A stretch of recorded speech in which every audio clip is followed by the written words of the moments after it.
Assalamualaikum warahmatullahi wabarakatuh. Perkenalkan, saya Giska Nurfadila Ramadhani. Di sini saya akan mempresentasikan strategi pemberdayaan dan penguatan UMKM Indonesia dalam menghadapi pengaruh bisnis global.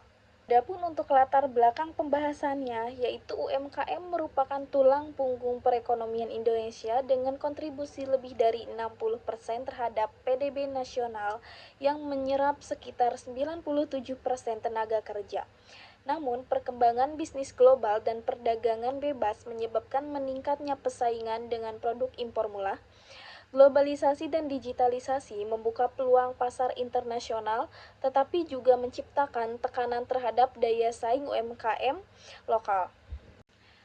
Adapun pendekatan penelitiannya, yaitu studi kasusnya. Penelitian ini menggunakan pendekatan deskriptif atau analitis dengan metode studi kasus.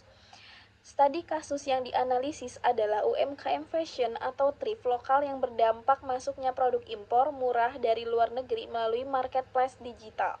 Pendekatan ini menganalisis kondisi sebelum dan sesudah globalisasi digital, dampak regulasi Pendekatan ini menganalisis kondisi sebelum dan sesudah globalisasi digital, dampak regulasi perdagangan, serta peran hukum bisnis dalam perlindungan UMKM. Selanjutnya ada kajian teori ekonomi kerakyatan atau Mubyarto. Ekonomi harus berpihak pada rakyat kecil. UMKM adalah representasi ekonomi rakyat yang wajib dilindungi negara melalui kebijakan pro UMKM. Selanjutnya ada teori daya saing.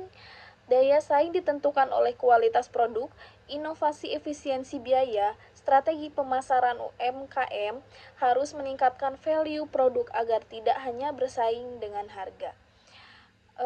Lanjut, itu ada perspektif hukum. Undang-Undang Nomor 20 Tahun 2008 tentang UMKM, UU Cipta Kerja, dan Perlindungan Hak Kekayaan Intelektual HKI, regulasi impor dan perdagangan, serta hukum bisnis berfungsi memberi kepastian dan perlindungan usaha. Dan adapun dampak positif globalisasi dan perkembangan teknologi digital memberikan peluang besar bagi UMKM. Melalui e-commerce dan media sosial, UMKM dapat menjangkau pasar nasional bahkan internasional tanpa harus membuka cabang fisik. Biaya promosi menjadi lebih murah dan efektif karena dapat menargetkan konsumen secara langsung. Selain itu, persaingan global mendorong UMKM untuk meningkatkan kualitas, inovasi produk, serta strategi pemasaran agar mampu bersaing di pasar yang lebih luas. Dengan kesiapan yang baik, globalisasi dapat menjadi peluang pertumbuhan usaha yang signifikan. Dan adapun dampak negatif globalisasi, di sisi lain, globalisasi menimbulkan persaingan harga yang ketat dengan produk impor yang lebih murah karena diproduksi dalam skala besar. Hal ini membuat margin keuntungan UMKM menurun dan menyulitkan pengembangan usaha. Selain itu, ketergantungan pada marketplace global membuat UMKM rentan terhadap perubahan kebijakan platform dan biaya layanan. Tanpa perlindungan hukum dan peningkatan daya saing, globalisasi dapat menjadi tekanan serius bagi keberlangsungan UMKM. Permasalahan ekonomi, skala produksi UMKM yang relevan kecil menyebabkan biaya produksi per unit menjadi lebih tinggi dibandingkan perusahaan besar yang memproduksi secara massal. Akibatnya, harga produk jual UMKM sulit bersaing dengan produk impor yang lebih murah.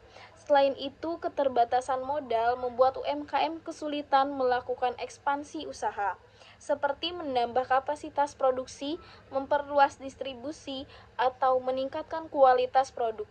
Penggunaan teknologi yang masih sederhana juga menyebabkan produktivitas rendah dan efisiensi usaha belum optimal, sehingga daya saing semakin melemah di pasar global. Selanjutnya ada permasalahan hukum. Banyak UMKM belum memiliki legalitas usaha seperti nomor induk berusaha (NIB), izin edar, maupun pendaftaran merek dagang. Kondisi ini membuat usaha mereka tidak memiliki perlindungan hukum yang kuat. Tanpa pendaftaran merek, produk mudah ditiru atau diklaim pihak lain.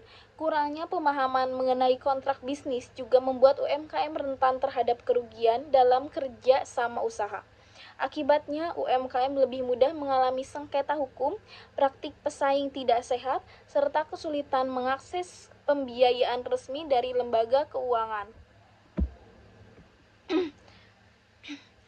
Berdasarkan teori ekonomi kerakyatan, negara harus hadir dalam memperkuat UMKM melalui subsidi, insentif pajak, pembatasan impor tertentu, serta kebijakan afirmasi yang berpihak pada usaha kecil. Tujuannya adalah menciptakan keadaan ekonomi dan melindungi UMKM dari tekanan persaingan global. Sementara itu, berdasarkan teori daya saing, UMKM perlu melakukan penguatan internal dengan meningkatkan kualitas produk, membangun diferensiasi dan branding lokal, serta memanfaatkan digital marketing untuk memperluas pasar. Dengan demikian, penguatan UMKM harus dilakukan secara terpadu melalui sinergi antara kebijakan pemerintah dan peningkatan kapasitas pelaku usaha. Strategi pemberdayaan UMKM perlu dilakukan secara terarah dan berkelanjutan. Reformasi regulasi perdagangan menjadi langkah penting melalui penguatan pengawasan impor dan penerapan kebijakan anti-dumping untuk melindungi produk lokal dari persaingan tidak sehat. Selain itu, digitalisasi nasional UMKM perlu diperluas melalui program pelatihan berbasis daerah agar pelaku usaha mampu memanfaatkan teknologi dan pemasaran digital secara optimal. Dari posisi pembiayaan, diperlukan akses yang lebih inklusif melalui optimalisasi kredit usaha rakyat, KUR, dan memanfaatkan vintage yang legal dan terawasi.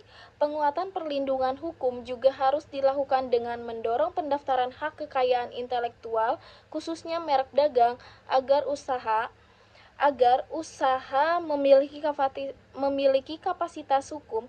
Selain itu, klasterisasi UMKM perlu dikembangkan untuk meningkatkan skala ekonomi, efisiensi produksi, dan daya tawar di pasar.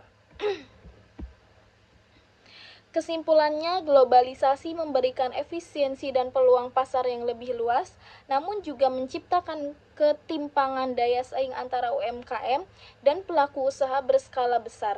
Oleh karena itu, UMKM Indonesia membutuhkan perlindungan hukum, dukungan kebijakan, serta penguatan kapasitas internal agar mampu bersaing secara berkelanjutan di pasar global.